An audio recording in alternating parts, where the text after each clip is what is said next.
Tunghaan. Tunghaan is a barangay in the municipality of Minglanilla, which can be found in the province of Cebu. It belongs to the island group of Visayas and it consists of 16 cities. In terms of its historical name, the word Tunghaan is another word for eskwelahan or academia in Bisaya. From the root word tungha, it means to appear or emerge.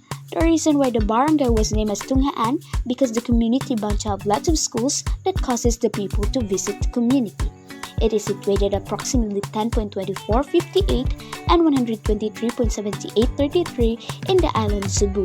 Elevation at these coordinates is estimated at 31.9 meters or 104.7 feet above mean sea level. The population of this community grew from 5,283 in 1990 to 14,187 in 2015, an increase of 8,904 people. The latest census figures in 2015 denote a positive growth rate of 1.11% or an increase of 798 people from the previous population of 13,389 in 2010.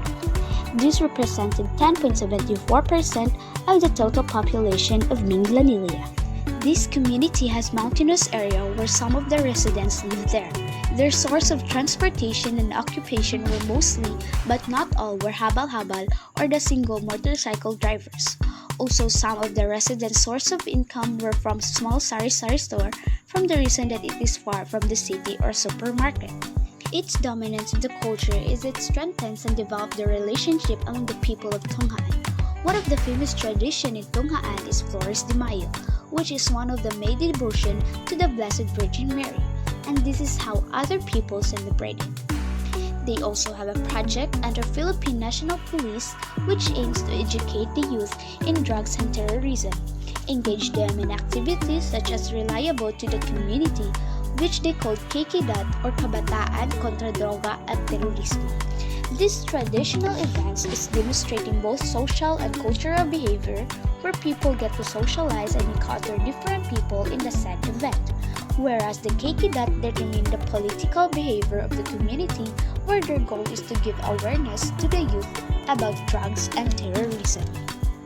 There are many tangible heritages in the barangay. One of these is the old river or sapa within the place. This old river is located at Abuno to Istaka, Tunghaan.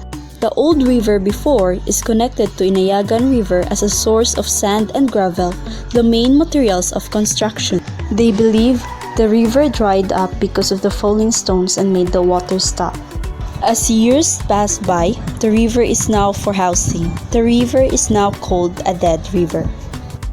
The barangay is rich of Eurasian tree sparrow, or what is commonly known as maya. This little brown bird can be seen everywhere. Through time, maya is the living witness of a communal and protected environment where full of simplicity, creativity, and empowerment. Another heritage is one of the herbal cure used since years ago is the healing oil, or what locally called lana. According to the people from the past years, lana is the only essential oil they have. It is made of coconut oil and the leaves of madre de cacao. This lana is used for panghihilot or faith healing. People in Tunghaan believe healing oil exemplifies as miraculous healing and treatment for minor wounds. A multi-purpose herbal treatment. Tangible heritage, threats and how to preserve. The old river was once a habitat for many organisms and a source of water for nearby residents. Now, the river is dried up. A possible reason for why the river is dried up is most likely pollution caused by human activities. The river can be revived through conservation and stabilization of land and other nearby water sources. We should also preserve the river and clean up the riverbed in order to create a new habitat and promote the growth of many organisms. The use of lana is slowly being replaced by modern medicine.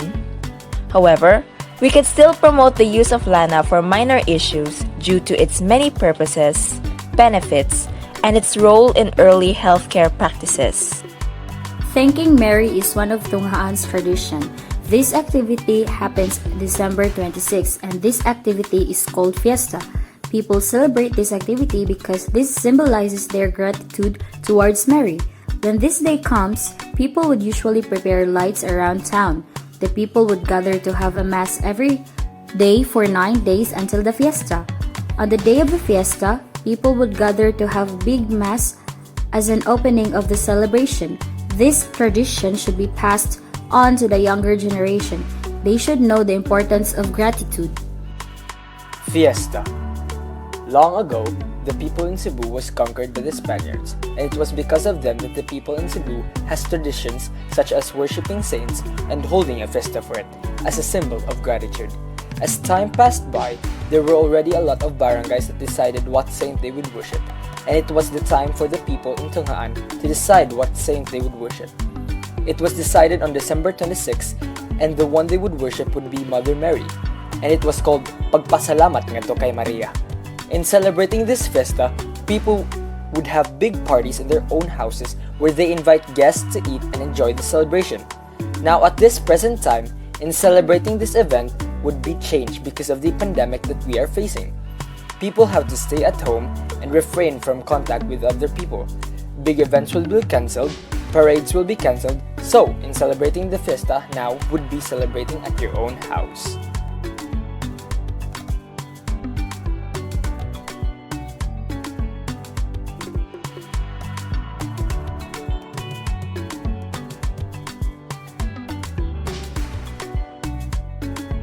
Barangay Tunghaan has different formal institutions.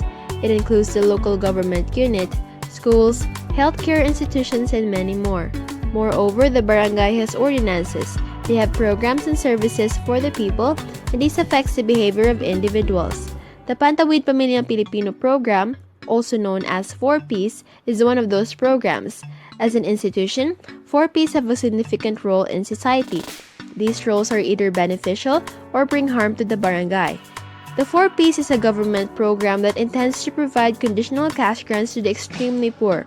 The provided conditional cash grants are for healthcare, nutrition, family development, and education for children aged 0 to 18 in the barangay. According to MAT leader Ana Rose G. Bahin, it unintentionally makes the beneficiary students be persistent and achieve their dream with the aid of the program. The MAT leader stated that there are 9 beneficiary families under the program for the year 2020. Moreover, 11 families have applied and are needed to be carefully discussed to know whether they are suitable for the program or not for the year 2021. The benefits that the families received can also affect and bring harm to the families, especially the students. Specifically, MAT leader Ana Rose G. Bahin stated that there are beneficiary families that use the money for paying debt instead of their children's education. Aside from that, the 4Ps encounters some difficulties in achieving support from the other social classes, mainly because it does not benefit middle-income groups, which have also been steadily affected by limited universal services and decreases in employment. It brings disorder to the barangay, as some citizens would feel unfair and would want to have those privileges. Bayanihan. Throughout the world, Filipinos are known for being hardworking, hospitable, and having the Bayanihan spirituality. It is a Filipino custom derived from a Filipino word bayan, which means nation, town, or community. The term bayanihan itself literally means being in a bayan, which refers to the spirit of communal unity, work, and cooperation to achieve a particular goal. This type of concept is traced back in our country's tradition, which can be observed in the rural areas, wherein the townspeople were asked, especially men, to help a hand to a family who will move into a new place, carrying the family's entire house, and also known as a bahay kubo. And as a token of gratitude, the family serves food to the volunteers at the end of the move. The Bayanihan spirit shows Filipinos' concept of helping one another, most especially in times of need without expecting anything for return. This type of spirituality is still alive in today's modern world. This is also one of the most notable informal institutions of Barangay Tunghaan here in the municipality of Minglanilla. Some examples of the spirit of Bayanihan in this barangay is they helped a family that was featured in KMJS 15 because they were beautiful. Another example is this group of youth named GK Minglanilla Youth that has been living this spirituality for years. This group started cleanup drives, youth games, and programs for the betterment of everyone. This is a positive spirituality that we must live out, especially now that we are in a pandemic. Living this spirituality unites different individuals and builds strong camaraderie in our community. It might build a depth of gratitude, but better keep it within yourself and help others.